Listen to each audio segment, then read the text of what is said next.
Hello and welcome to Control-Delete Tutorials. My name is Jason, and in this tutorial we're going to be looking at taking the information we've already kind of covered and looking at our create task or create performance task for the AP Computer Science Principles performance task, which is part of your AP exam for this course. So you have the programming portion, and then you have a written response that goes with that. And you have your end-of-year exam, which should be happening in May. So we're going to start off. Now, in the previous video, we kind of covered what's going to be in the exam, the programming portion, the Explorer task.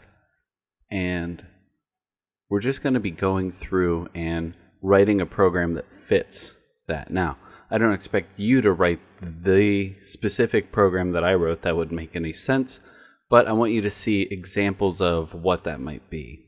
So we're going to start just kind of looking at 3B and then looking at 3C. And 3C also includes a portion which will also be talked about in the 3D portion here. This written response template you can find on the AP College Board CSP student handout part of College Board's website. So you should be able to find that, or hopefully your teacher provides that to you. So looking at 3B, copy and paste Copy and paste two program code segments you developed during the administration of this task that contain a list or other collection type being used to manage complexity in your program. Okay, so this section being 200 words for all parts. So the first program code segment must show how data has been stored in your list. Now, if you've been following the tutorials that I'm writing here, you're going to be able to see that the parts that we have, and pull it up here, and we'll be changing this a little bit, but if you've been following, we took a CSV file, and I'll just pull the random data set up here. So we generated a CSV file in one video for writing a CSV or writing to a CSV file using Python. And that is storing a name, color, int, and float. And we just kind of have random data kind of being put in there. So we've imported our CSV module. We've created a list that we're calling our rand data list. We created a class that's going to store our name, color, int, and float, random int, random float. We've created a function that's called readCSV. We've imported everything to do with the CSV and stored it. We did a try except here just to kind of go through and make sure we have the correct data, how we want it formatted, either with integers or floats. And if we get a value error, this should handle that exception. Created a function called start. We call start here at the bottom. That's going to stay at the bottom.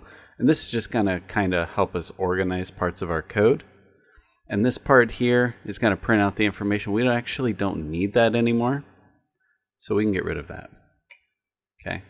So I'm going to create a couple of different functions, and for now they're just going to be kind of left empty. And we'll fill in this start portion a little bit more. But for the time being, we're just going to kind of get rid of what we had in there before. We're going to read our CSV first, because if we don't have the data in our list, I'm not going to be able to do that. So coming back here, the first part, the first program code segment must show how data has been stored in the list. Okay, so how do we store data in our list? That's going to be right here. So I'm just going to put a comment here just so we have this. This is going to be our 2B section of code, which is storing data to our rand underscore data list. Okay, so that's our 2B section of code here. Okay, so that is everything here. Okay, that's 2B. Okay. So that would be the part I would copy here. Now they're saying 2 program code segments. Okay. So you have the one portion here. First program code segment must show how data is stored. The second program code segment must show the data in the same list being used. Now, I just deleted that section. We're going to have that again by the end, and I'll put that there. So let's go ahead and label this part here. This is 2b-I. Okay, so that's going to be that part. Okay, so I'm just going to kind of mark that point off. That's the first part of it. Okay, we got rid of the 2b second section. And again, we're going to add that in a little while later, just to show how those 2 parts work together. Okay, so we'll come back to that. We have the written parts here, which we kind of talked about in the previous video. That's all about the written responses, so if you haven't seen that video, you definitely want to check that one out. Then provide a written response that does all 3 of the following. Identifies the name of the list. Okay, ours in this video's ran data list, so if you've created a different list, your list is going to be whatever you called it. Now, your list might be stored somewhere else, or you might be using a different collection type, like a dictionary. So I'm using just an empty list called ran data list, and in this section of code, we are appending our list and adding all the different information from the different rows to our list. Okay. Describe what the contained list. That's all going to be based on what you're storing. So the example I gave in the last video is if this were storing student data, okay, and I had the student's name and their ID and their age and their GPA, then this would represent a student and the student's name and so on. Okay, so that would kind of be answered that way. Okay, explains how the selected list manages. We gave a good explanation of how that works in the previous video, so again, you want to check that out. Moving on to 3C. Okay, copy and paste 2 program code segments you developed during the administration of this task that contain a student-developed procedure, so that's a function, we're going to do that in this video, that implements an algorithm, that's the code in your function, used in your program, and a call to that procedure. We're going to handle all of that in this video. The first program code segment must be a student-developed procedure, a function. We're going to define the procedure's name. You have to give the function a name. It will have a return type. In this case, ours is going to be a return. The return type will be a list. Contains or uses 1 or more parameters that have an effect on the functionality of the procedure. So they'll have parameters and we'll have arguments in those parameters. Implements an algorithm, that's the code in our function. That includes sequencing, okay, that's dealing with our list, cycling through our list. Selection, those are if statements typically. And iteration, while loops, for loops. Okay, so we'll be using for loops. So how do we write that? So let's go back to our code. And I'm going to cover a couple of different functions that we are going to write. So what I want to do is I want to go to the end of what I have here or the end of our read CSV. So that'll be the last indented line. I'm going to hit enter 2 times, just give me some space. And I'm going to hit backspace, I think that was 4 times, until I am fully unindented. Okay, I'm back to the main block of code. So for now, I'm going to show you the different functions, and we're just going to leave them empty for now. So I'm going to write the word pass inside of those just so they don't cause any errors, but I'll show you the setup for those. Okay, so the first function, this would be the procedure that we're going to have, and this is going to be our 3C portion, so we'll comment it later when we get there. Okay, this is going to be called sort_data. Okay, now you can call it whatever you want. It depends on how you're writing your program. Okay, here's my parameters. Inside of my parameters, I'm going to have the arguments.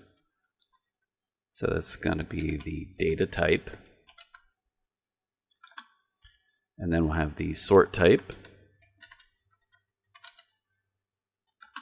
And then I'm making a variable called mode, which I'm going to give kind of a default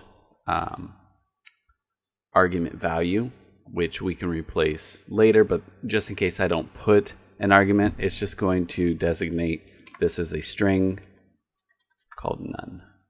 Okay. All function or procedures, when we're done with the parameters, end in a colon. That way when we hit enter, the code is indented in. For the time being, I'm just going to write pass in here. Okay, it's going to allow me to just continue coding. I'm going to hit enter 2 times, and we'll replace pass here in a little bit. And then I'm going to go ahead and write my next function. So my next function is going to display the results. So this will be def. And these are just examples. You could write whatever code you wanted here. I'm just showing you how the variables change, how this code works every time. So display results. Okay, parameters. Inside my parameters, I'm going to take a list. So I'm going to just call this generically list to print. Okay, you can come up with a better name if you want. And then I'm going to have my sort type again. This is going to be a different one. Oh, not dort type, sort type.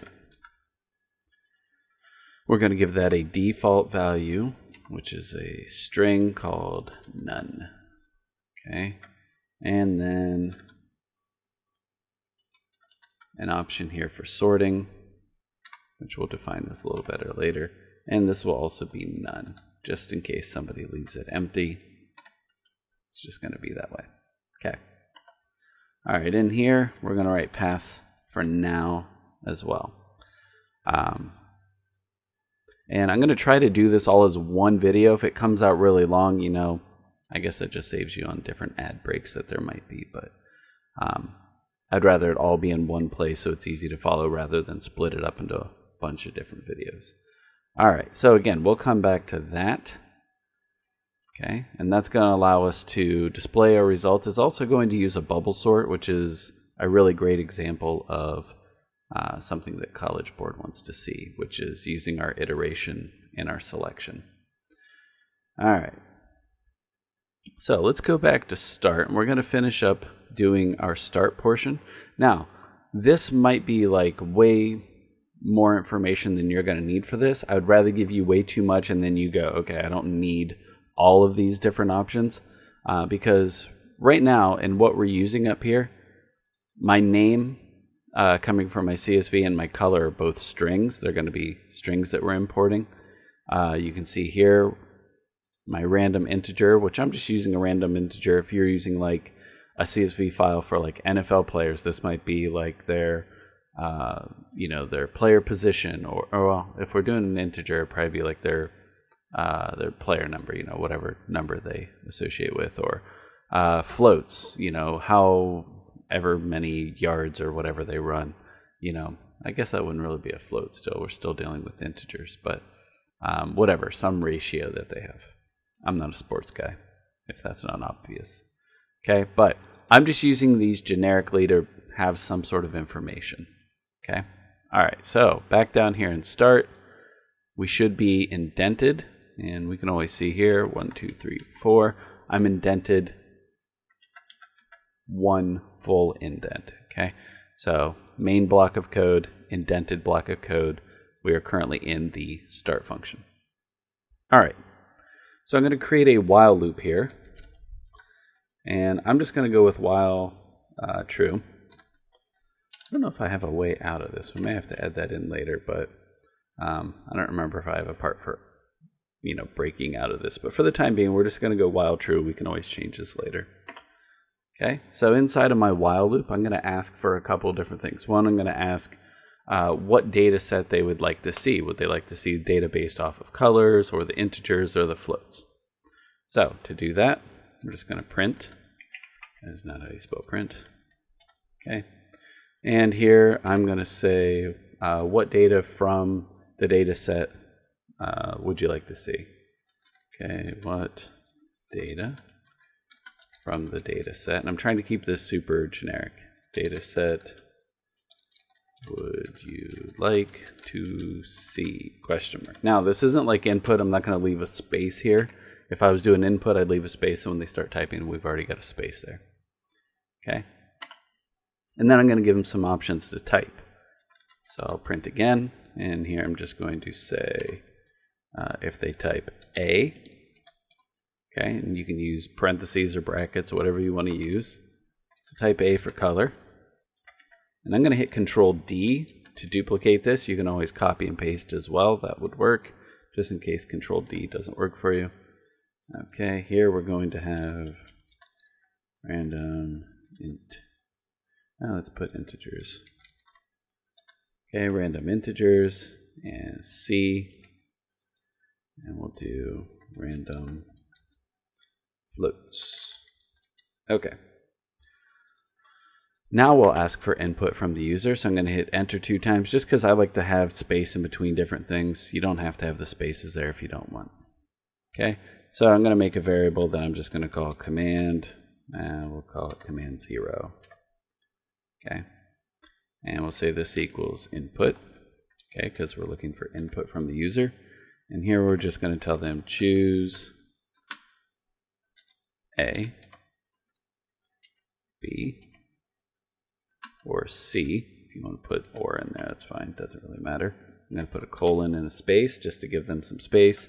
And I like to convert things to lowercase, so that way whatever they type, I'm not looking for like an uppercase A, B, or C. I'm just looking for lowercase whatever they type. All right, so here we're going to say if our command 0, whatever they typed in for their input, and you can call this whatever you want. I mean, go with command 0. You could do input 0, whatever. Because I'm going to ask for a couple of different inputs, and I like to number them. But that's, again, more just my style. All right, so if command 0, by the way, if you see me doing things like that where I'm typing and the words just pop up, we have our IntelliSense that pops up. Of course, it's not going to do it now. Let me go all the way back to if. There, we can see it. So if we see it in the list and we just hit enter, it's going to finish typing that for us, which is super handy. All right, so if command 0 equals equals, so equals equals is comparison operator, so we're comparing the information. And so if this equals the letter A, and again, I don't have to look for uppercase A because I converted whatever they typed to lowercase. Okay, so if that's the case, now I know they've typed in something. They typed in A. I know they want to deal with color, so I'm only going to ask them for color-related things in this if statement. So I'm going to go ahead and just print blank, just to give me some space in between these messages. Again, you don't have to do that, just something that I'm doing.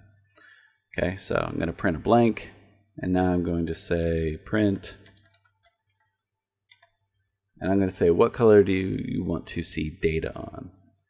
So what color do you want to see data on, question mark. Again, we're doing this in a print and not an input, so I don't need a space after the fact. All right, now I'm going to let them pick their different colors that they want. So I'll go ahead and say print. Okay, we're going to do this kind of the same way. This time I'm going to take in numbers. So I'm going to say type 0 for red. And then we're going to have orange, yellow, green, blue, purple, pink, and black. I decided to have that many options. Again, you're going to have options based on whatever code you're actually doing. Okay, 4, 5, 6, and 7. And we're going to do orange, yellow, and green, and blue, purple, pink, and black. All right. Scroll down here a little bit. All right, so now I want to check that they input an integer. So I specifically want an integer here. I could look for a string 0. That would work. But I'm trying to show you some different things, so I'm going to do it this way. I'm also going to use a try except here, because in case they don't type in an integer, we're going to get an exception thrown. So I want to make sure that I allow for that. So here I'm going to say try, and I'm going to just start off by printing a little blank before this next section, before they do their input. I'm going to get a new command. Now, I could use command 0 and just rewrite it, but I'm going to be storing different information, so I'm just going to go ahead and put this as command 1, just in case I need that. So command 1, and we should be indented here, equals, now if I want to make sure they are taking an integer, I'm going to start off by doing my conversion. So my conversion for integer function. Inside here, we're going to say input with its own set of parameters. And in here, I'm going to say enter an integer. And I'll give them some options here from 0. I guess that would be 0 to 7. I don't know why I said, I don't know. 0 to 7. It's 8 options. In my notes I wrote 0 to 8, and I was like, that doesn't make any sense. Unless I'm giving them an extra option in case they type anything else. Nope, not in my notes. Okay, I'm going to put a space there. Make sure you have your extra quotation there to end your string. Okay, now I'm not going to convert this to lowercase because we're dealing with numbers. Okay, all right, so we're going to say if command 1 equals 0, we are going to call on our sort data function up here, sort data, and we're going to store, so we're going to return a list from that class, and I want to store that as a variable called sorted underscore list. And we're going to say that equals our sort underscore data function.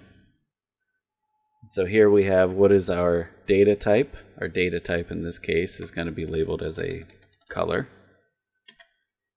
Okay, so that's going to get put in for our data type up there. Then we have our sort type. So this is going to be my color, red. And then we already had that option for the optional mode. I don't want a mode on this one, so I'm going to leave that blank. And I can do that and it'll just default to none.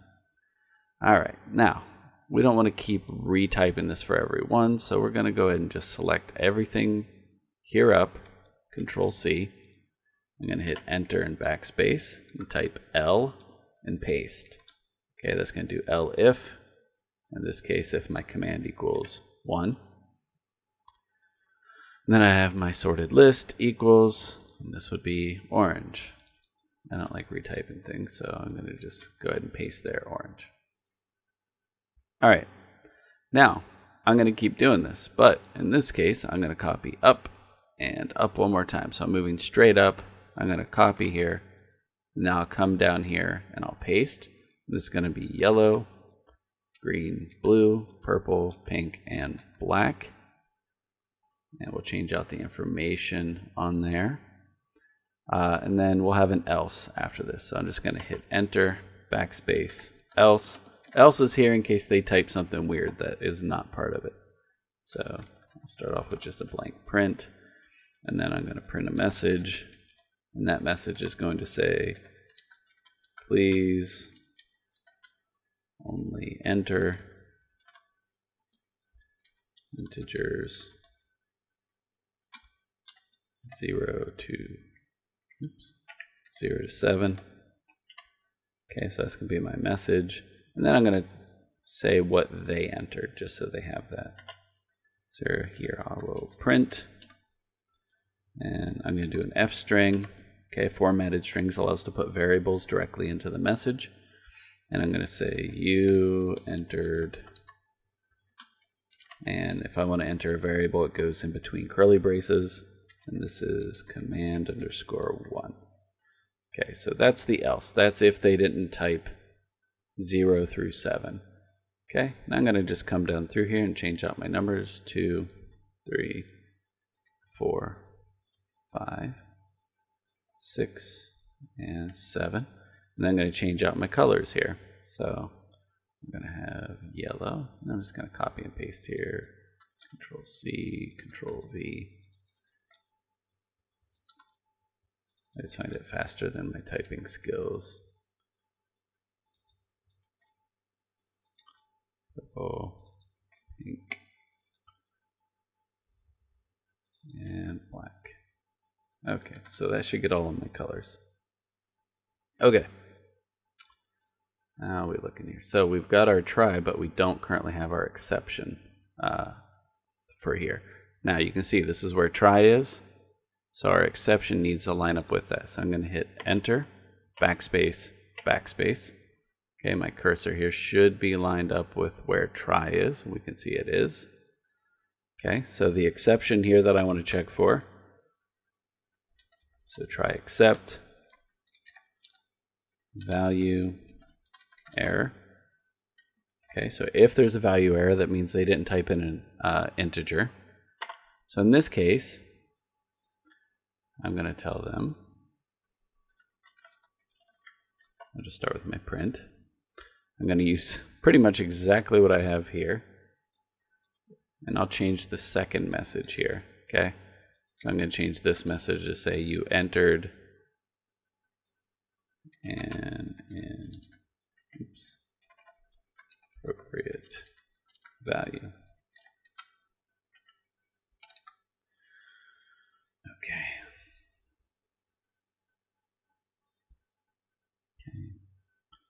So we entered an inappropriate value. Okay. And I'm going to hit enter and backspace. Now, we now want to check after the exception portion, and we want to enter and backspace. I want to now say what my sort type is going to be for this, because I either want to sort from highest to lowest or lowest to highest, so ascending or descending order. So I'm going to go here and just, let's say our variable that we're checking for is our sort type, and that equals input. That's not how you spell input. Okay, and our input is going to say sort the list by, and I'm going to give them some options. A for ascending order, or B, oops. And you could do D if you wanted to here, because somebody might incorrectly keep typing D for B, but that's fine, or you could accept both. For descending order. And I'll put a colon and a space there just to give them room. And as I said, I want everything to be lowercase. I'm going to go ahead and get rid of this side panel here, just so we have some more room to see everything. Okay, so that's going to be my sort type. Now I'm going to check if the sort type, and if we wanted to just look at the first letter in case they were typing other things here, I could just say 0. So bracket 0 equals A. So in quotes, we'll put A. Okay, so in this case, I want to display results. Okay, there's our display results function. Okay, we can see what is the list that we want to print. Well, that's going to be our sorted list that we had up here. Okay, so that would be the first thing that we input as our arguments. And then we're going to have our next part, which is going to be our sort type, which is going to default to none. But I'm just going to go ahead and type none just to, why not overcode everything, right?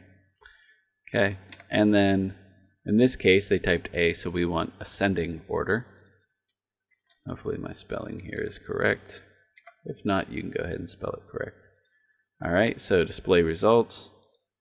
Okay, we're good there. I'm going to go ahead and copy this. Okay, come back to the end here. Enter and backspace. L, paste. Okay, here we're looking for B. Okay, same idea. But instead, we're going to sort our list. This is going to be none, and this is going to be descending. So that's descending order. And why not just go for overkill here? Let's say else. And our else is just going to sort ascending order. Okay. Now we haven't even called a function here. This is just something that we're doing for checking the first input. So you can imagine this code's going to get pretty long. Okay. So A or B, if they ended up typing D, it's going to do ascending order, but that's okay. We can always, if you want to change it, just take descending and put it there. And then if they type D, that'll happen. You know what? Let's go ahead and do that. I like that idea. Okay. And in this case, we could have just done an else no matter what. So, let's clean this code up. We'll make this descending. And it seems silly to do that now. But if we're going to do it that way, I can just get rid of that. If A, it's ascending. Anything else, it's descending. We can do that. Shorten up the code, make it a little nicer. Okay, so that's everything we want to do if they're looking for color. Okay, so that takes us to the very bottom here. The next part. So this would be our if from way up here. Command 0 equals A. Now we want to check if it's B, which is our random integers. So I'm going to go down, enter, backspace, backspace. Let's see if we line up in the right spot. And that's our try there. And that's our if, yeah. So we can see if I have my cursor here, I can see my cursor does line up. And that's going to be the else if. So elif command 0 equals the letter B. So this is integers. Okay, so I've got a couple things that I want to do here. This is going to be very similar in some respects, but very not similar in other respects. Okay, enter. And so here, let's just start off with our print that we've been doing just so our messages are separated. Makes it easy to read. I'm a slow reader, so any help I can get, I'll take. So I'm going to put a message here that just simply says, you may show random integers. You may show, just to remind them what they chose, random integers for the list items. Okay. And hopefully you don't have this many options for people to pick from in your code, but if you do, again, I'm just trying to give you everything that you might expect. Okay, we're going to do a try except because we're looking to have them put in integers again. So we're going to tell them try. What do we want? Let's fix that. Try. Okay, we should be indented. You know it. We're going to start with just a print. We're going to do our command 1. Okay, I know we did a command 1 for color. This one is the one for integers. So I'm not overriding command 0 in case I need to use that somewhere. Okay, equals int. Okay, input. Okay, inside of our input, we're going to say choose an integer from 0 to 9 colon space, not looking for lowercase. Let me scroll up in case my fat head's getting in the way. How's my fat head doing? Let's take a look here. Hey, we're not frozen this time. That's great news. All right, so command 1, int input, choose an integer that we want. Okay, so I'm going to hit enter. And I'm going to write an if statement here that says if command 1 is greater than 0 or if command 1 is less than 9. Then we know it's a number that fits in our range. Okay, so if command 1 is greater than or equal to 0. Okay, so here we're going to need two Boolean expressions together. So we do that using our AND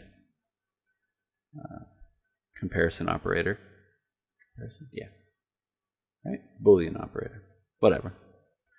Okay, and then command 1 is less than or equal to 9. So we know it's within range.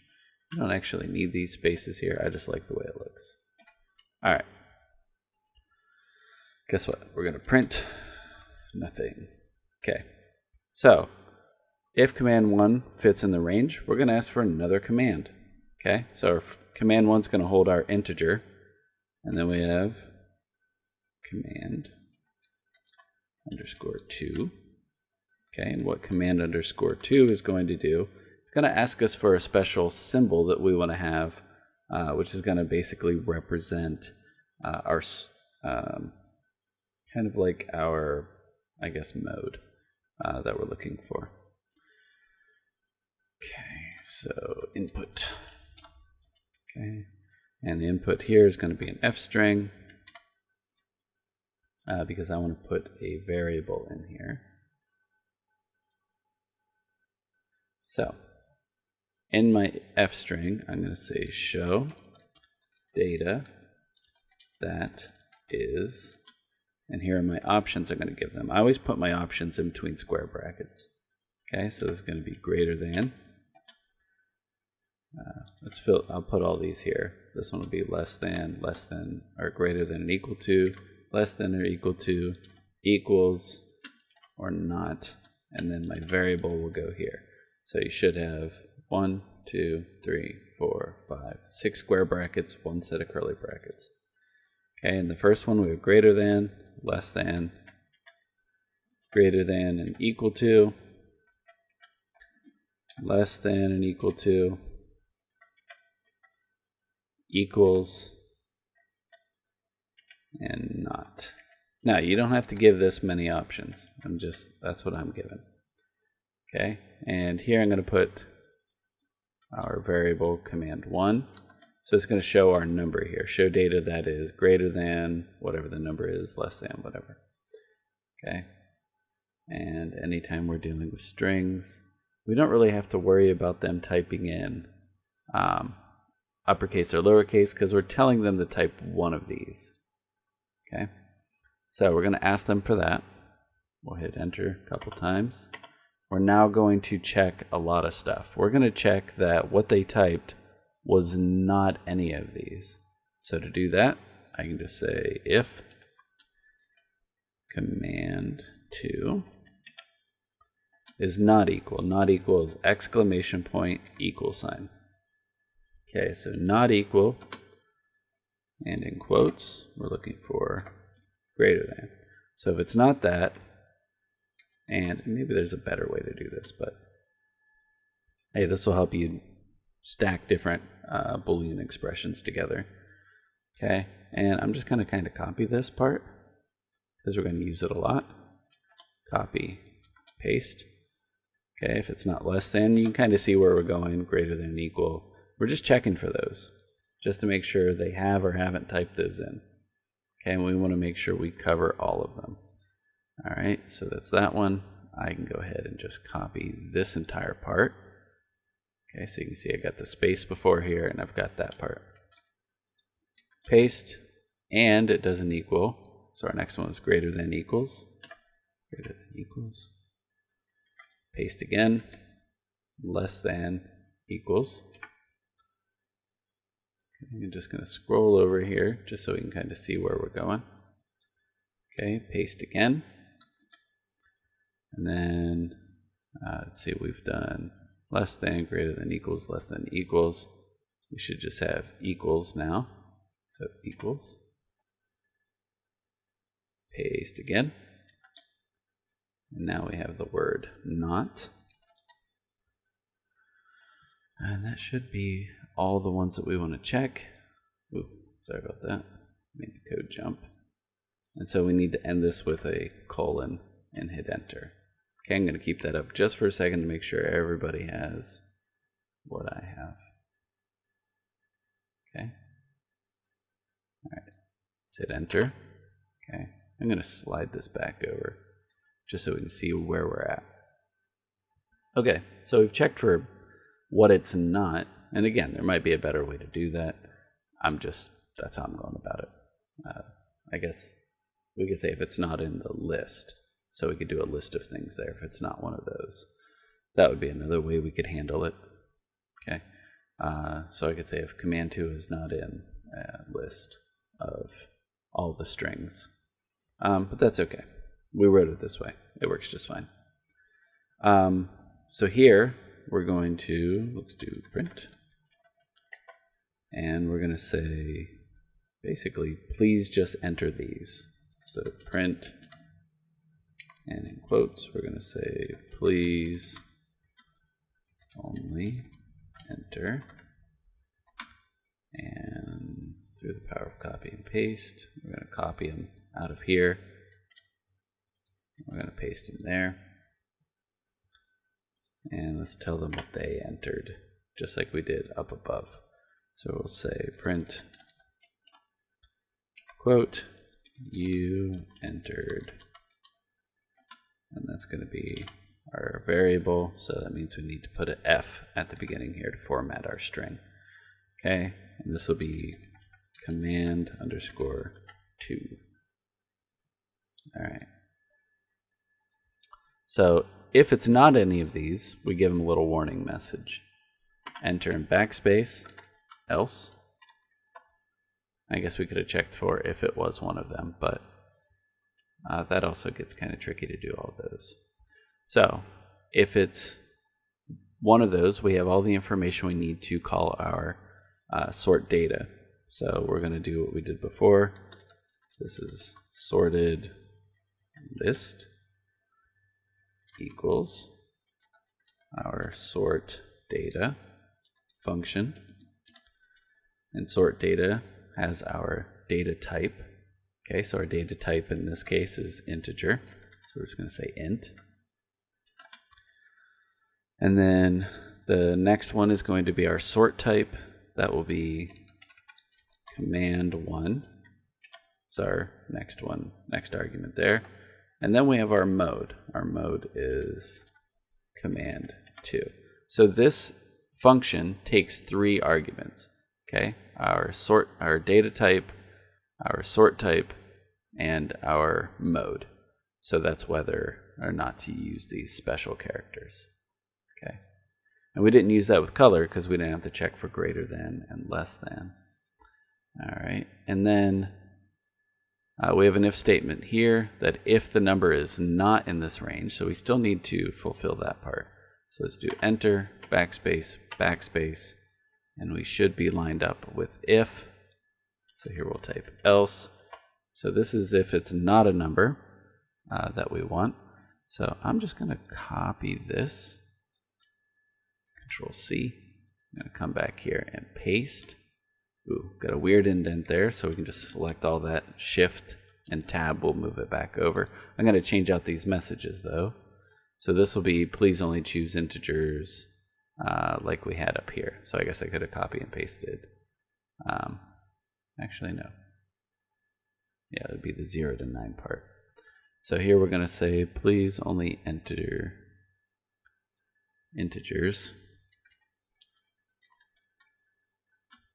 Bracket 0 through 9 bracket, and let's say you entered command 1 in that case, command 1 being 0 through 9. So we'll show them what they mistakenly typed in.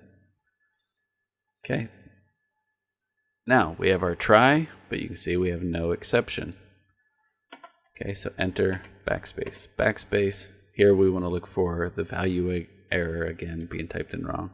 So except value error. Okay. So this again is they typed in the wrong thing. So we can kind of just copy what we have here and paste it here. Make sure we are indented in. Again, we got some wonky indentation there. Shift and Tab to move that back. I'm pretty much saying the same thing here, and I'm just going to tell them you entered and inappropriate value. Okay. I typed that wrong again, just like before. At least I'm consistent. Okay. After we get our correct information, okay, so we're going to go enter, backspace. So this means we've typed in, currently we're at the point where we've typed in everything correctly. Now we just want to check for that sort type business. So we have a really good section up here for that. So up here we use sort type, ascending, lowercase. Okay, so we can go ahead and copy all that. I'm going to leave that there just for a second so you can see what to copy. So I'm selecting sort type equals input. Should be somewhere around line 86 if you're typing around where I'm at, down to this else statement. I'm going to copy that. Now anytime we copy and paste, there's a really good chance that our stuff is just going to indent wrong. So we can see here, oh no, this is no longer indenting properly. So just do tab, tab, tab 3 times. Okay, now when I paste, that one actually came out okay. You can see because this is lined up with this and else. Okay, so this one's a little different. We're doing our integer up here. So we want our type here to also be integer. And integer here. Okay, and we kind of changed the code from before, from what I came with for this assignment. Okay. All right, now the nice thing is even though this was a really long part for part B, we're doing almost exactly the same thing for C. And just to remind you, C was looking for random floats. So luckily, we can go ahead and select from line 91. Okay, so I'm just going to click here. I'm going to scroll all the way down to my descending part. So I'll hold shift and I'll click again. Or if you want to do just a regular window select, which can sometimes be a little, where are we? Here we are. Okay, so I can select from there all the way down. And I want to make sure I get all the way down to descending. I'm going to copy that. Now I want to make sure I paste this in the right spot again. So I can see my indentation here, where that's going to be. So it's 1 unindented from there. So we're going to do enter, backspace, backspace. And again, I just like to put my cursor here where the blinking cursor is and scroll up and make sure, and yes indeed, that is lined up. So that is good. Okay, Control V to paste. All right, we pasted a lot of stuff. Okay, so we see here is B, but we've already got B up here. This one's going to be C. Okay, should be somewhere around line 191. So that's going to be C. Okay, now I'm just going to change out my messages. You may show random floats. Let's say float values. Floats just sounds weird, I think. Float values. In our list. Okay.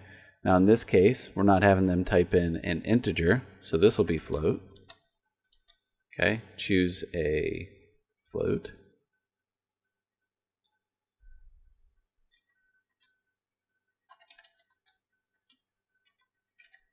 So choose a float value. We're going to go from 0.0 to 9.9. Now I know that technically leaves out anything above 9.9, but it's fine for what we're doing. We're just coming up with some stuff. All right, so if command 1, which we're keeping, equals 0.0, and command 1 is less than or equal to 9.9, okay, because we're dealing with floats, that's all the same. I'm just going to scroll up here. Okay, so there we have 0, 0, 9.9. We are going to check for our different inputs here. Those are all going to stay the same. Everything here is going to stay the same. Everything here is going to stay the same.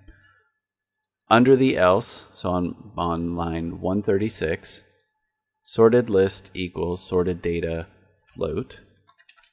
Okay, so that changes. Here we want to say please only enter float values 0.0 to 9.9. And again, if you're dealing with sports or you're dealing with something else, all of this information is just showing you like what you could do with this. Okay, you don't necessarily have to. Okay, I'm just going to copy this portion in between my quotes, and I'm going to paste that over the one in the value error. So that's going to change. Okay, you entered an inappropriate value. That's generic. We're not worried about that. That's fine. Our ascending order, that part's good, but you'll see down here, int should be float, and this int should also be float. Everything else is basically the same. Okay. Now, at the end here, let's go ahead and cover our butts and put an extra else at the end. It probably will never show up, but this is just in case somebody didn't put anything that we had recommended. So I'm going to hit enter. I'm going to go backspace and backspace. This should line us up with our else if, and our if from the beginning. So if they didn't put in A, B, or C, what happens? Else, enter. I'm just going to put a blank print just to give us some space. And we're going to print the following message. So I'm going to say, please only enter, okay, in brackets, A or B or C for colors, integers, and I'll say or floats. Enter print, and this one's going to say F, so an F string, you entered, this would be command 0.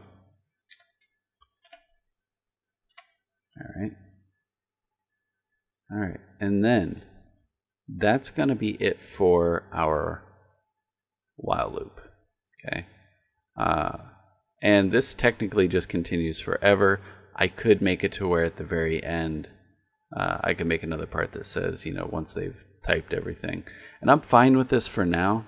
I realize I have to manually end the code, but I could always just put a part in that after this I can have basically a restart command or an end command or something, and just ask the user, hey, do you want to quit? And if they type yes, then it breaks out of the while loop.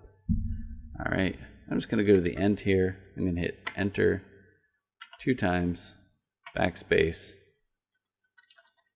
Next time this runs, we're going to just start with a nice break in between everything.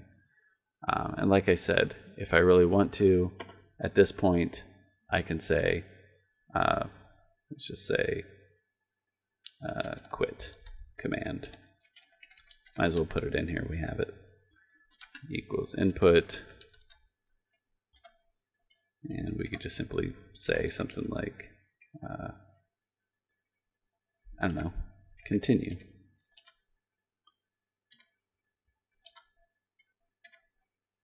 And give them options, yes or no. I'll convert that to lowercase, dot lower. Kind of making this part up because I don't have this in my original one. Okay, so if quit command, and I only want the first letter they type in, just in case they type yes or no. So if that equals N, we break. We don't have to do anything for yes because it'll automatically continue. So that'll allow us to break out of the while loop. By the way, if you haven't saved in a while, you really want to keep saving. I'm trying to just get through this. Oh, this should be dot lower. Okay, dot lower, parentheses. Okay, always check that you have parentheses after dot lower. A lot of people leave that off, and it won't give you a strict error from there. And you want to make sure you have that, otherwise it's never going to let you quit here. Okay, so that's going to be part of the longest part of the code here. Okay, just checking those first three. Now what we have to do is go into our sort data and go into our display results. So we're going to go back to those parts of our function. Right now we could test just that this works, but nothing's really going to happen from this point. If I went ahead and I run the code, let me make sure here. So if I run the code, it's going to ask me what do I want. I want to sort by color. What color? 0. Okay, sort by list ascending, descending, ascending. Okay, it's not going to do anything. Do I want to continue? No. Allows me to quit, and that's nice. Another thing, if I run the code again, okay, if I type in something that's not here, please only enter A, B, or C. Do I want to continue? Yes. Okay, if I type in bacon, okay, only A, B, or C. Okay, do I want to quit? Continue? No, quits. All right, so let's go up to sort data, should be somewhere around line 30. By the way, before we move on to this part, I'm just going to slowly scroll through this while loop, just so you can check in case your code is not currently working. So I'll just kind of scroll down through. You can pause it at any time, just to see if there's something you have wrong. Typically, you're going to have indentation problems. You might be missing a colon somewhere, or a quotation or parentheses. Okay, but just check your code against mine if this is what you're doing. If you're doing something completely different, then you're going to have to check for those. But it's going to be the same sort of things. Missing a parentheses, missing a quotation, indentation. Okay, look for red underlines in your code. That usually is going to tell you what you're missing. Okay, so we're going up to sort data. Okay, here where we have the word pass, let's go ahead and delete that. Okay, so inside of sort data, we're going to create a new list, and I'm just going to call that temp underscore list. Okay, so every time this runs, it's going to make a new list called, or it's going to overwrite that temporary list. Okay. So what I want to do is now check to see if their data type is color or int or float, and then go from there. So here I'm going to say if data type. Okay, so that's this data type. And again, that data type is storing. So if we go back down to where we called sort data, you can kind of just watch me do this. You don't have to end up doing that yourself. Where's sort data? There's one, sort data. So this would be either putting in int, or I had, that's display results.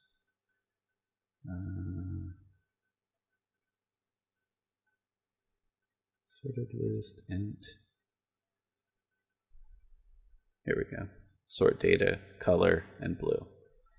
Okay, so that's just how the arguments there are going to be handled. So if our data type equals the word color,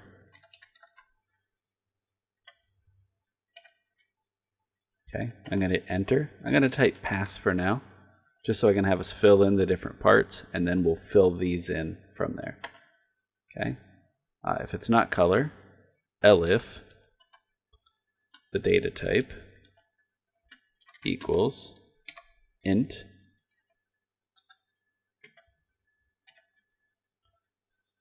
okay, so we'll have the code in there for what happens if it's an int. So for now we'll just put pass just to fill in our structure. Okay, elif our data type equals float. Okay, don't forget the colon there. We'll type pass for now. We'll fill it in later. And then else. I don't think this code would ever run, but just in case the code happens to get this far and for some reason doesn't catch it from before, in that case, we'll have a different sort type. So we'll just say pass. We'll give a default sort type just in case. Okay, so let's go ahead and go back up to color, and we'll just fill out what happens in color. So up here, we're going to backspace and remove where it says pass. And we're going to say, so this is going to be our iteration portion. So for each element, I'm trying to use terminology that College Board is using in the written responses. In our, okay, now we want to make sure our list here that we're checking if we're sorting through, we want to make sure our list is spelled the same. So in case you forgot the name of it, you can just come up here and copy. Now we'll come back down here. I'm going to just double click and paste.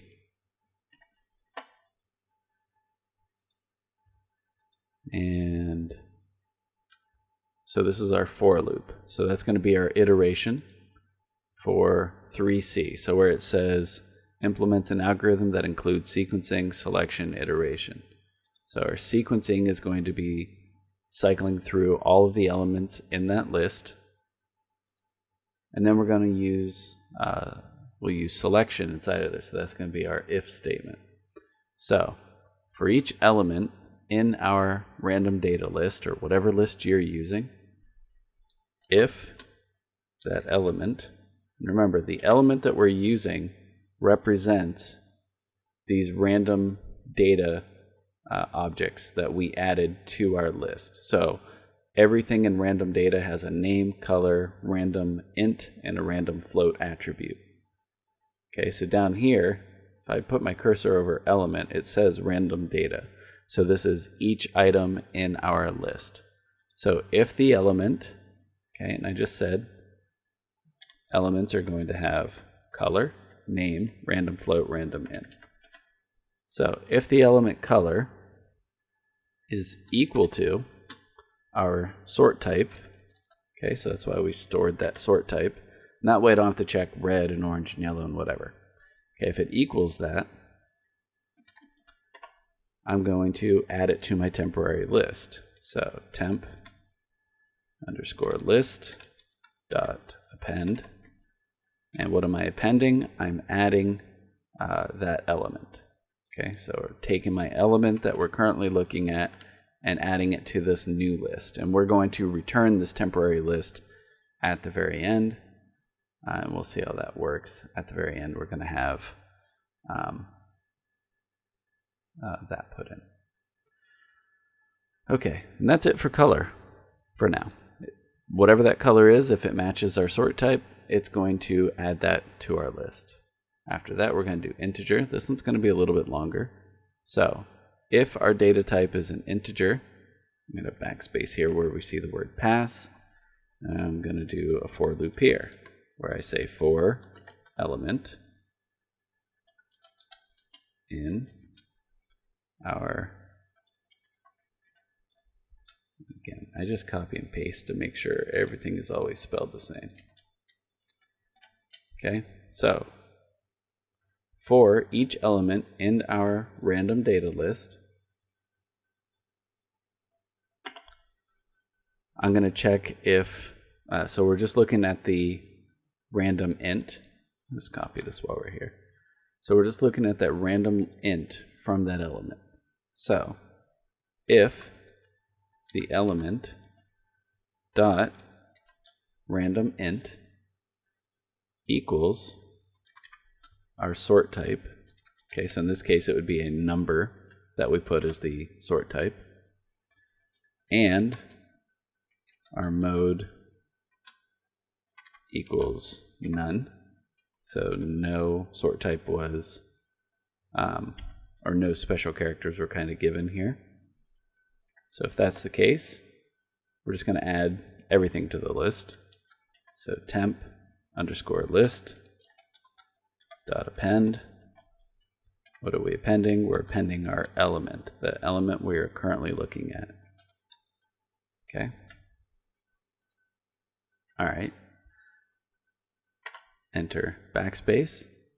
Okay. We don't have to check for the sort type here anymore. Now we can just go through and we just kind of look at the modes. So here we're going to say if mode equals, so it's double equal signs, and we're going to do equal first. Okay, so if the user chose to look for numbers that are equal, so that's way down here.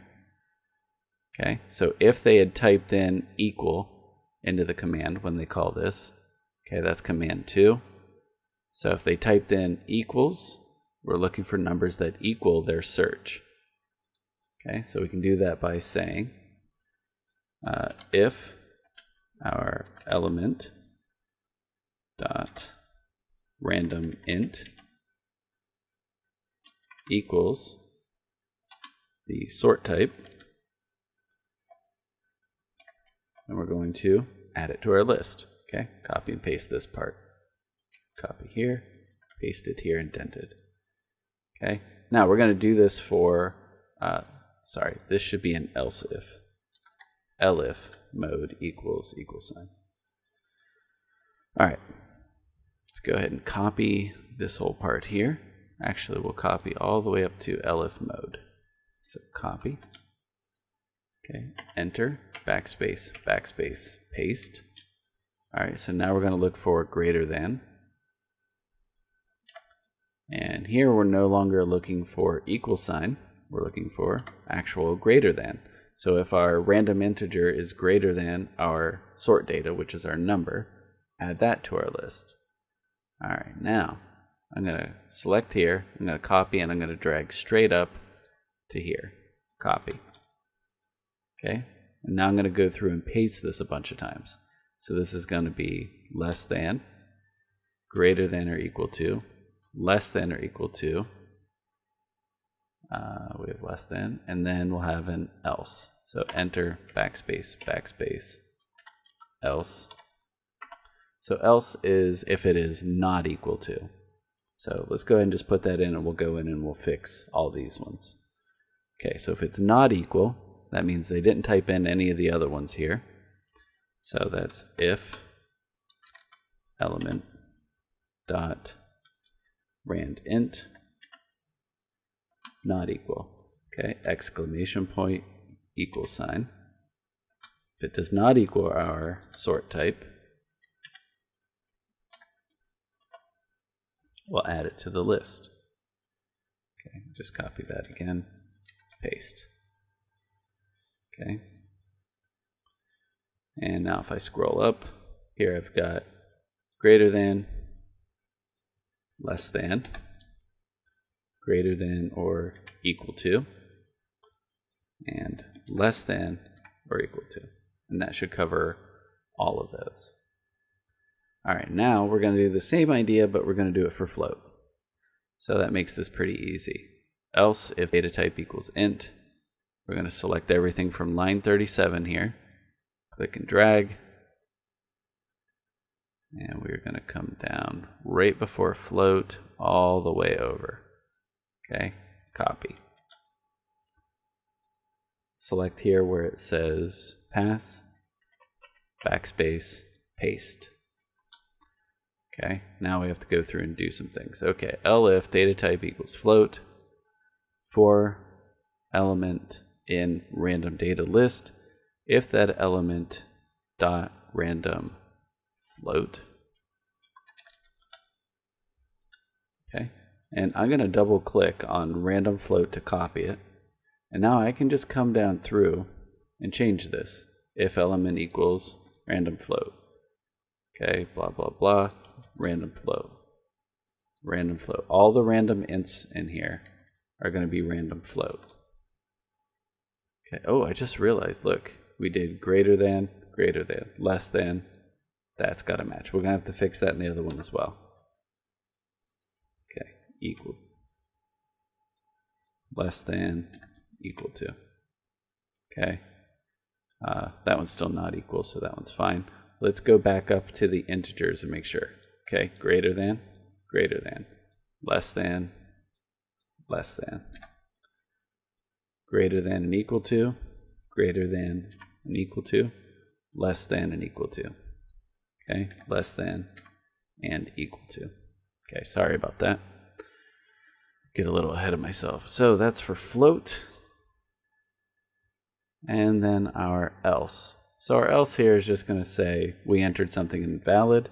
I'm not certain that this would ever even show up. I don't think it will based on how we coded it. I just like to have else's in there just in case I screwed something up. This kind of catches it for me. All right, so I'm sorry. You entered invalid data, I guess. Invalid data. All right. Now, before we do anything else, we need to return our temporary list from where it's called from. Enter, enter, backspace. Return temp list. Okay. Oops. So this is our temp list that we've been appending this whole time, adding things to it. Okay, temp list is up here. Okay, that is our data sort function. Okay, let's make sure we save. We still have our display data. We haven't done that yet. Okay, and down in our messages here, we called display data. We had our sorted list that we just made. Okay, so if you look up here, sorted list equals data sort, which is returning our temporary list that was in that function. So it's going to return that based on this information we're putting in. It returns it here and it gets stored as our sorted list. So you can see this is a list of random data. So down here, that's our list that is going in for the argument in this function here, list to print. So that'll be our sorted list. And then we'll have a sort type, and then we have sort equals, and this is dependent on how we want to sort, ascending, descending. All right, now just a little background information. So the thing we're going to be doing in this part is called a bubble sort. And a bubble sort basically is looking at adjacent items in a list, comparing them by some algorithm, usually by saying, hey, if one's bigger than the other one, swap their places. And it goes through until the entire list is sorted from lowest to highest. So that's ascending. If we want to go the other way, we'll have to make sure we use a less than rather than greater than, and then we can have descending. Okay, the algorithm is down here. This is a pretty standard bubble sort algorithm. So we have a function, okay, takes in some list. They're using array here for the letters. We're storing a variable that gets the length of that array. And then we're doing a for loop that says for I in a range, and the range being the length of our list. And then inside of there, there's a nested for loop, for j in range 0, and this is n. That's the end of our list, minus I, minus 1. And it's basically telling it, hey, don't go beyond our list, and don't sort things that are already sorted. Okay?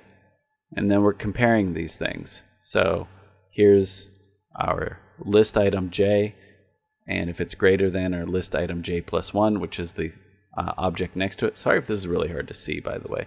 But the website is geeksforgeeks.org /bubble sort if you want to look at this, and make sure you pick the Python setting here. Okay, so if this object is greater than the one next to it, switch their places, essentially. So in this one, they're showing they have an array. They call bubble sort on that array, and it will sort. Okay, so let's see how we do that. So here where we have pass, and we're going to do exactly what it kind of did. I'm just going to give it more generic names that are a little easier for you to understand. So I'm going to call this list length, and it equals, so we're using a function here called len, which is short for length, and it returns the number of items in a container. So if that's a string, it gives us however many letters are in the string, and if it is a list, it gives us how many items are in that list. So here we have the length of our list that we want, and the list we want here is what we are storing in this function as list to print. So we can just put that directly in here. Okay, So I'm going to hit enter a couple times here. We're going to check if our sort equals ascending. Oops. And our sort type. Okay, and this is a different sort type than what we had in one of our other functions because this one is based on what we input for this argument. So if our sort type here is by, we'll do integer first. Okay, so if we're dealing with integers, okay, so here's how our bubble sort is going to work. Just like they had said in Geeks for Geeks on their website. And again, if you just go to Google and you type Python bubble sort algorithm or Python bubble sort, it's going to come up usually with the Geeks for Geeks link for you as one of the first options. Okay, so inside of the sort, we're going to say for I in range. Okay, this is following the standard bubble sort. This is going to be our list length inside of here. Okay, so range is going to give us a number to cycle through. I is going to represent that number, and we're going to use that to basically iterate through parts of our list. Okay, so for I in range, list length. Inside of here, we have a nested for loop. This one we're just calling j because j is adjacent to I.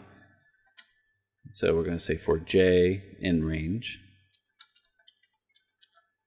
Okay, now this is going to get a little tricky to understand, I think, for most people. We're starting at index 0, and we are going to our list length, okay, minus I, okay, that I being this part, and we cycle through everything in J before I iterates to the next item or the next integer here. Okay, so minus I, minus 1 because we don't want to go outside of the index range that we have for our lists. Okay, so in here we're going to say if, and we're going to get our variable or our list that we're looking through. Okay, list to print. Okay, and we want to look at index j.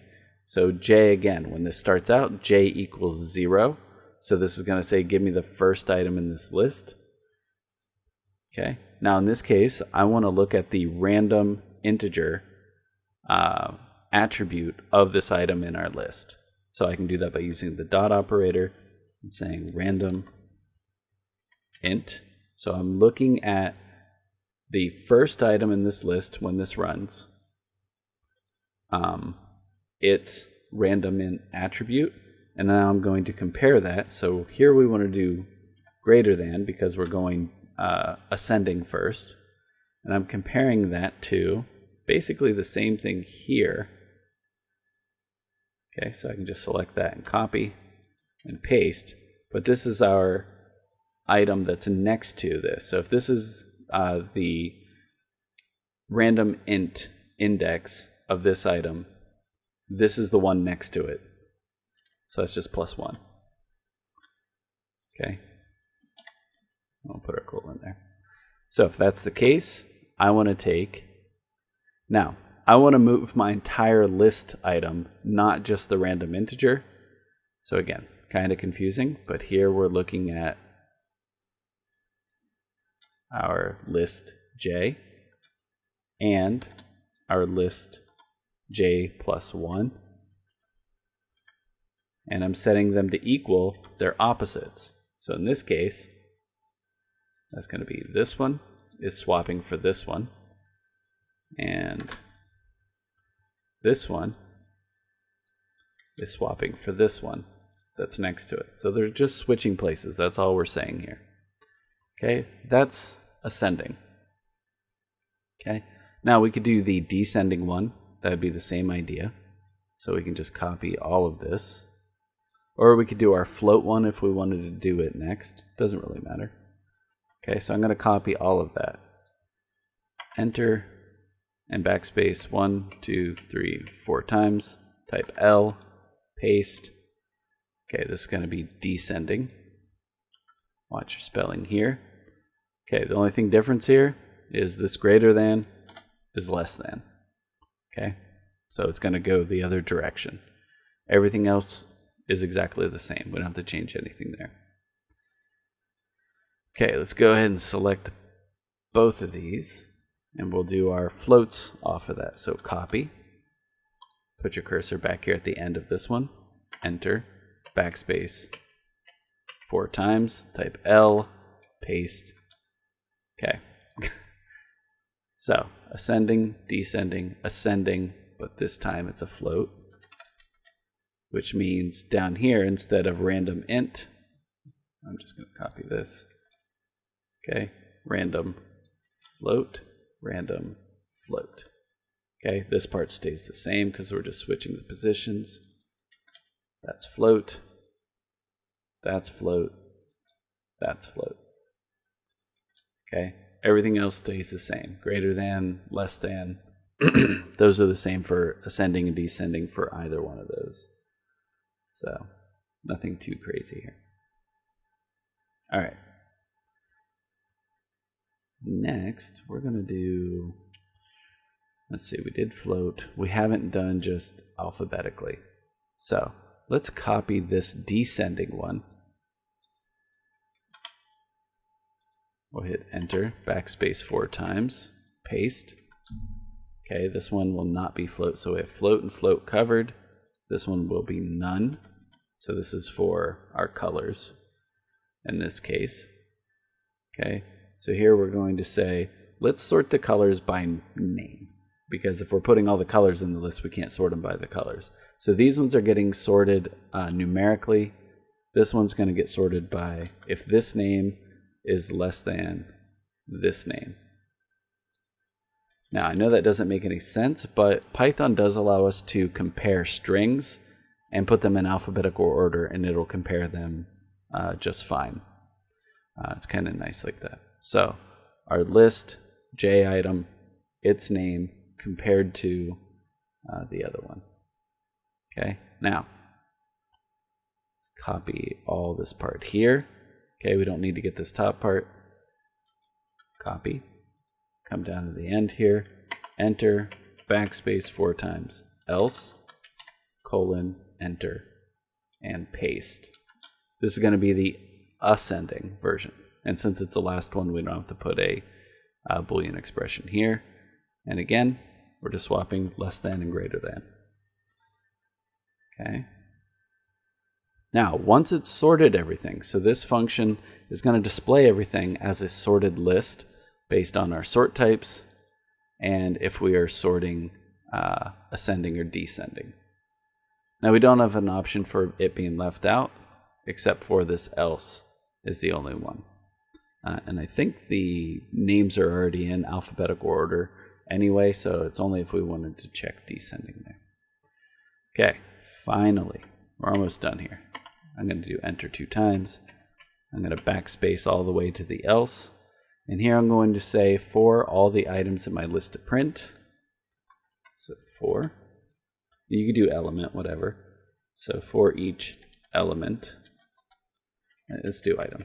I want item. In my list to print. Okay, so that's the list that I'm using at the top, which is now sorted. I'm going to print out a lot of information. So I'm going to print an f string, oops, parentheses for our parameters, f string, and we're going to say name, and let's just, my camera froze again. That's too bad. Well, let's turn the camera off so I don't look like too much of a doofus. Okay, I'm wondering how long that's been unfrozen, but that's okay. All right, so in this case, our name. I've been recording a long time. It's a long video. So,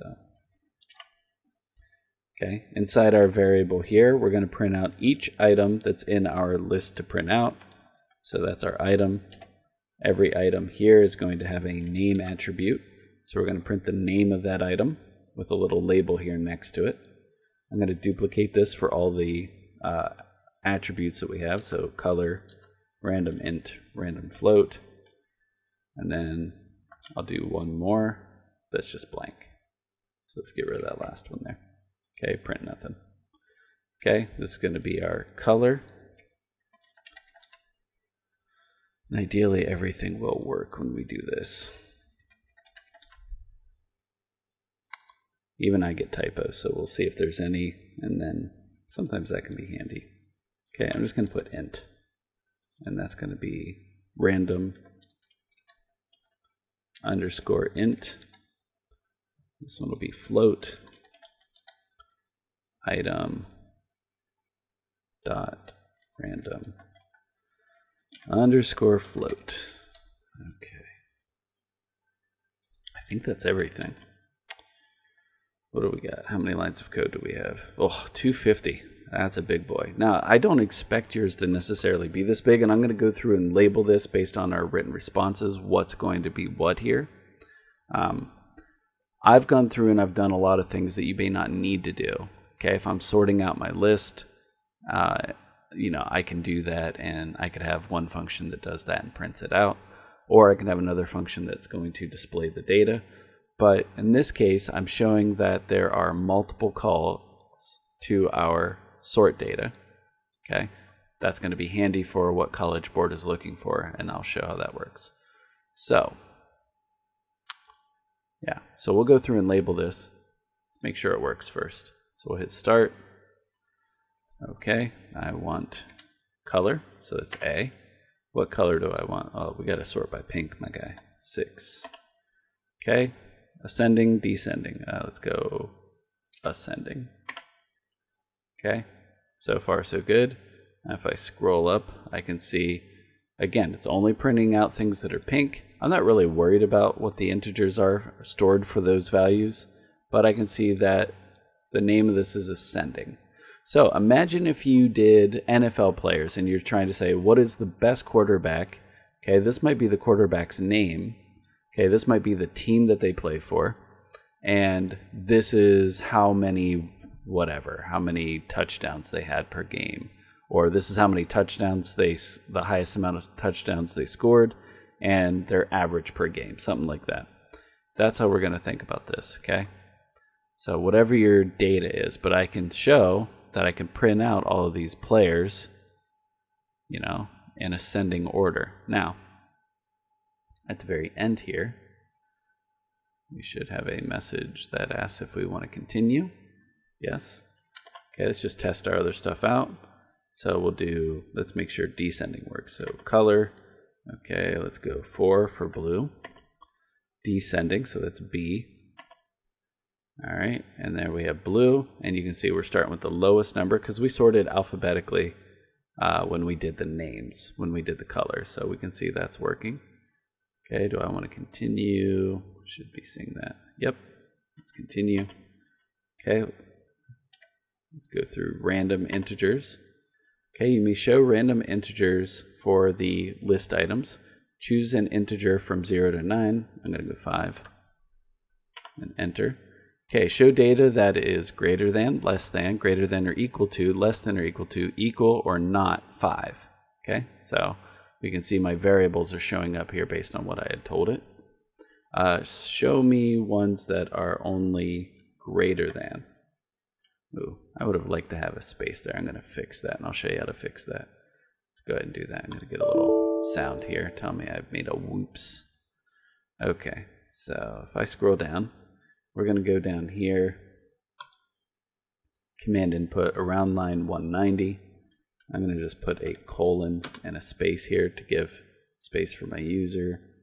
And I'm going to do the same thing around line 220, command 2 input, colon, space. Okay, let's rerun the code here. We'll save. We'll rerun. Okay, let's see how this looks now. B. Okay, you may show random integers, 0 to 9. I chose 5. All right, now we've got a colon and a space here. It looks like an input. It looks a little better. Greater than. Ooh, all right. So we've got Okay, not supported between instances of int and function. Oh, sort data. And that was supposed to be sort type. Okay, so that must be my typo there. Let's make sure if element, yeah, sort type. So I accidentally did an autocomplete whenever I did this, and I accidentally picked data from the list. You want to make sure we're dealing with sort type. So if you have an error here, sort type, just double click sort type, sort type, sort type. That's going to be for all of these. And I probably did the same thing since we copy and pasted. Sort type, sort type. So it was just telling me, hey, you're calling on a function. Sort data is our function. We can't compare floats to functions. So that's just what it was telling me. Yep, just made a goof there. That happens. All right, let's save. See, it's good that we have these type of things so we can try them. All right, we'll try this again.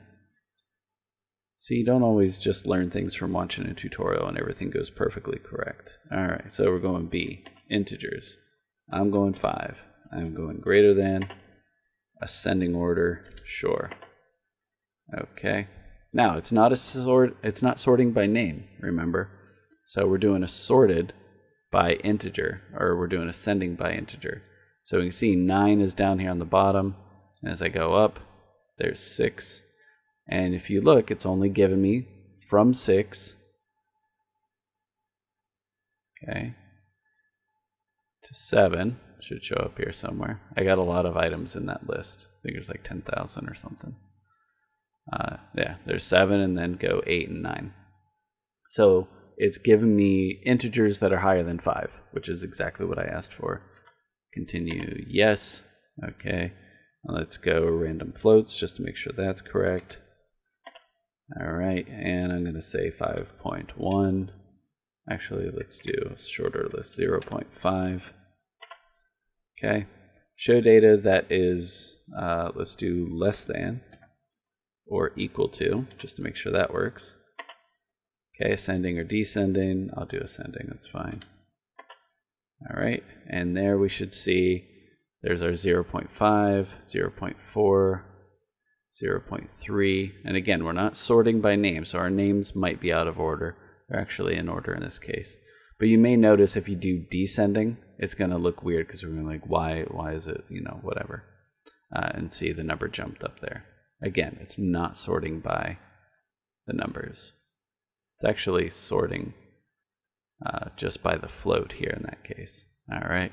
And then finally, do I want to continue? No, our code ends.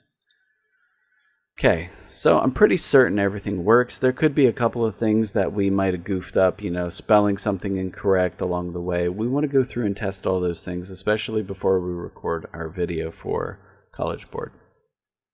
All right, so if we're looking at everything here, so copy and paste 2 program code segments you developed during the administration of this task that contain a student-developed procedure that implements an algorithm used in your program and a call to that procedure. Okay, so if we take a look, my display results does take arguments, and it so I could use that one, and it also has selection, it has iteration, and it is sequenced. So I could use that one. I can also use sort data. So I'm going to use sort data in this case. I'm going to hit enter here, just backspace. So this would be my 2C part 1. So that'd be I. Okay, so this is my procedure. And if I go back here, we can kind of look. Okay, so the first program code segment must be a student-developed procedure that defines the procedure's name. Okay, what's the procedure's name? The procedure's name is sort data. Okay. Okay, what else does it do? Nope, not that one. Contains or uses one or more parameters that have an effect. Oh, and the return type. We need to put that. Okay. So my return type is a list. Okay, so that's the one part it's looking for. I'm just going to hit enter here and put the other ones that it's looking for. Okay, so it is also contains or uses parameters that have an effect on the functionality of the procedure. It certainly does. So my parameters in this case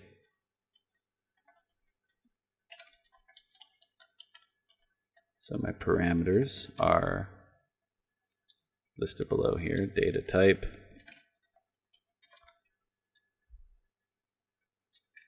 sort type, and mode. Okay, so those are my parameters. And then I want to check the next part. Contains and uses one or more parameters that have implements an algorithm that includes sequencing, selection, iteration. So let's check sequencing. So here it's looking for each element in our random data list. So it is sequence. It's going to cycle through those. So it's sequencing.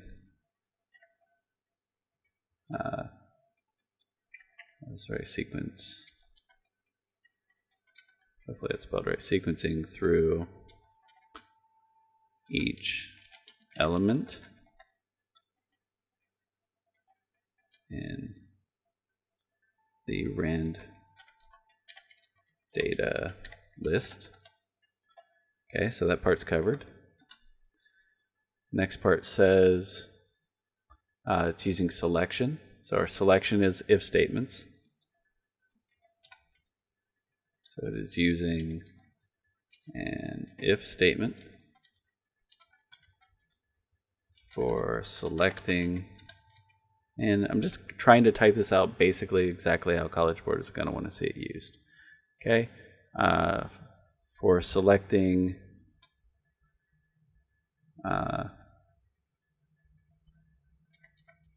between data types of color, integer, or float,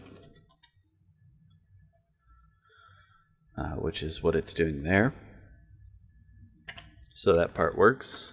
And we can see iteration. It is using a for loop to iterate through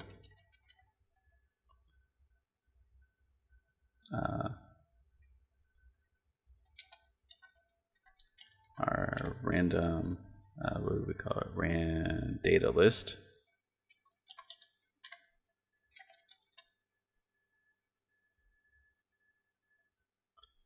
Okay, and again, that's doing each element as well. And the code is sequenced, it runs in sequence, it runs top to bottom. But that covers all those. So that would be our 2C part I. Now, the next part it's asking us for, that's not what we're looking for, is the second program code segment must show where your student developed procedure is being called in your program. Okay, so that's going to be 2C part I, so part 2. Okay, so now I just want to look for where's the sort data being called. Okay, so if I scroll down, here's one example.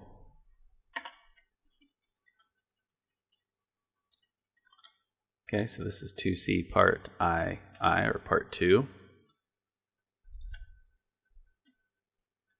So this is sort data procedure being called using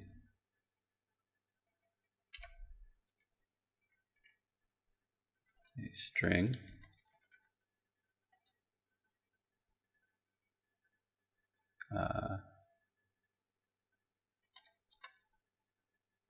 let's say for the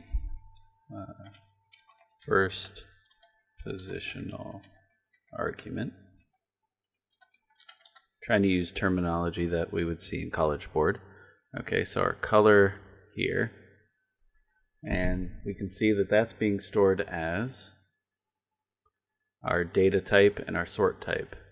Okay, so our data type is first.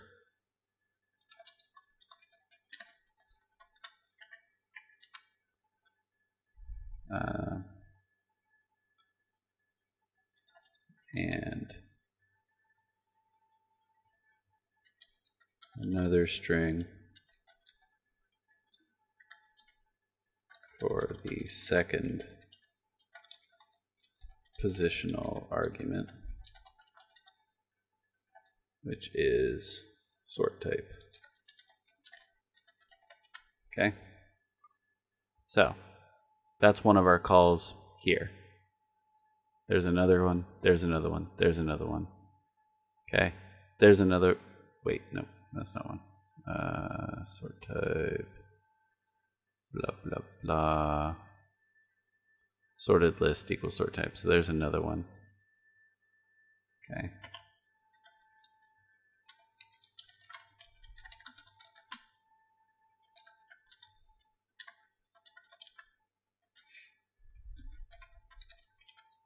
And procedure, as they're calling it, function. Okay, so there's another. And there should be another one right here. Okay, another one. Okay, and these ones are taking different arguments. And I could put that in here. I'm just trying to label for you guys where that is. Okay, so that would be the second part. Provide a written response that does both of the following. Describes in general what the identified procedure does and how it contributes to the overall functionality of the program. Okay, so I basically described it to minor detail, but so they want to know, what is this procedure doing? Okay, so I've got the basic information here. It's just about putting it into the right words. So I can say the sort data function takes a string for the data type, and a string for the sort type, and an optional string for the mode, and it generates a list based on the input data that the user supplies for color, integer, and float, and then it returns that temporary list as sorted data, as seen in the second part of 2C's call. So that's what's happening there. Okay. Let's see. Explains in detail. So this is where I want to go step by step through everything. All right, 3D. Now, provide a written response that does all three of the following. Describes two calls to the procedure identified in written response 3C. Each call must pass a different argument or arguments that cause a different segment of code to be in the algorithm to be executed. So my first call example I would use, so this is going to be, I'm going to mark 2D. So this is one example for 2C. I could also use another one. So this could be my 2. I can use the same one for these because it's referencing the same part. So 2D example. Okay, so in this case, I'm going to say that the function was called. The sort type is for the first positional argument is color and is stored as a string. The I think that was the data type. This is the sort type. Is stored as a string, storing the word orange. And then I explain what it does in the actual code in the other parts. So that would be my first 2D example. So 2D example, first call. let's do 2D first call example. So I'm just kind of marking these in my code where I want them. Okay, so that'll be my first call. I'm going to use the integers because I think it's easier to explain. So this is going to be my 2D second call, which is going to run a different part of my code. So in this one, I'm going to say that the data type is integer. It is storing a string, and it's storing the text int. Command 1 is what I've stored up here, which is an integer from 0 to 9. Command 2 is my special symbol. So I'm going to mention that and how that's different. Okay, so those are going to just be the calls. So in this case, this one is my color. This one is my integer example. Okay, conditions being tested in either one of these. So the conditions being tested in my code are as follows. So not this one, but up here. So the condition is if the data type, so I'm going to basically say that I use an if statement for selecting if the data type or when the data type is compared to the word or the string color, which is the condition that we're checking.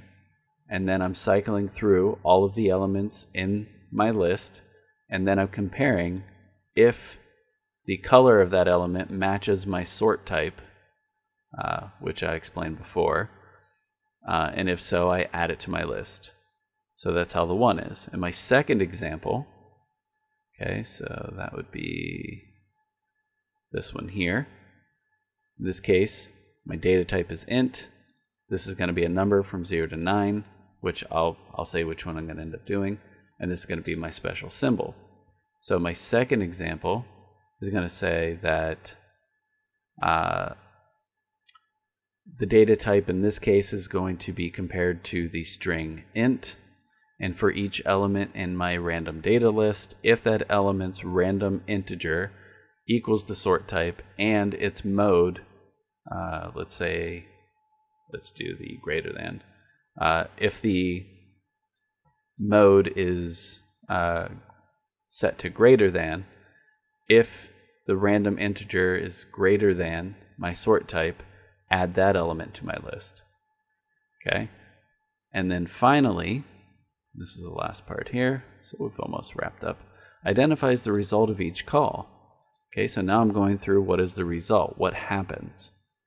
Okay, so the part I would write about is what happens.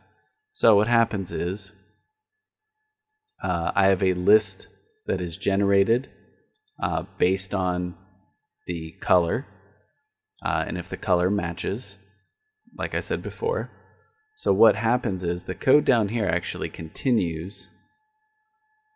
So where the call happens here I have my sorted list. So remember, that's getting put in to my display results. So it's calling another function.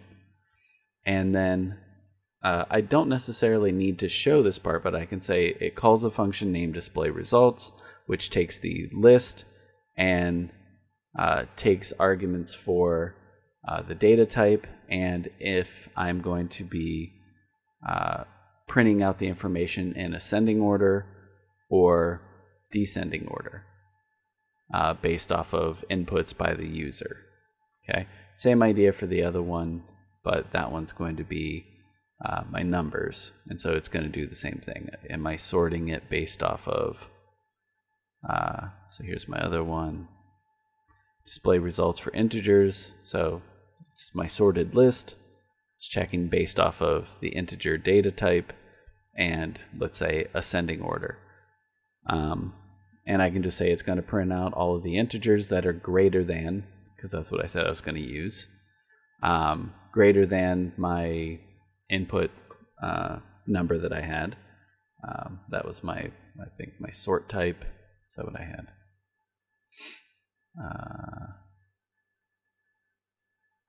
Yeah, my sort type. And all numbers greater than that. So it'll print out a list sorted by that. sorted by integer in ascending order.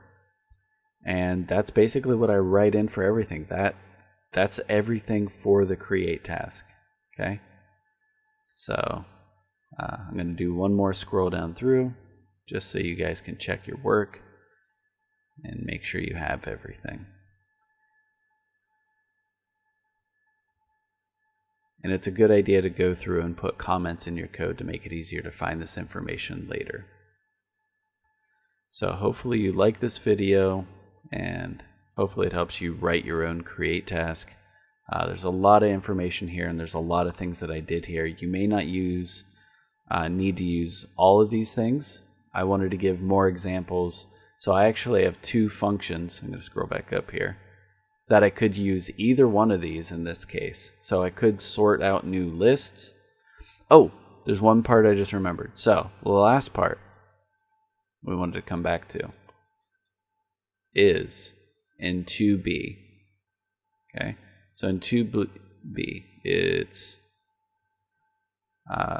the second program segment must show the data in the same list being used, such as creating new data, that would be my list version, from the existing data, or accessing multiple elements in that list. So here would be my example for 2b. Almost forgot about that. 2b part 2. I think it's part 2. Is it part 2? Yeah. So this is part 2. And this is showing for each item in my random data list, access the name, color, int, random int, and float elements by printing them out. So that's my 2b. Now we have everything. Let's do our scroll through. Just want to make sure you guys had all of that. Okay, so we'll start back at the top, just so we have everything in one clean go. And a guy with more patience could probably sit here and edit that other part out, but hey, we all make mistakes. I like people to see my mistakes. Also, kind of lazy. And I did just help you type 250 lines of code, so kind of wore out now. Okay, there's our 2b. Okay, showing the 2c part 2 examples. Our first call to our 2d. Our second call to our 2d. And there we go. Oh, so it's now 264 lines of code. All right, anyway, thank you so much for watching. Hopefully you found this video informative. Is it the cleanest, most organized way to write any bit of code ever?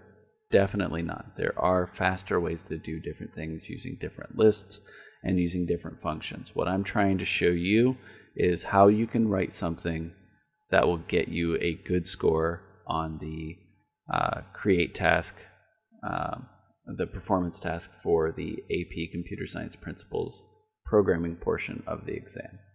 So thank you so much for watching. Take care.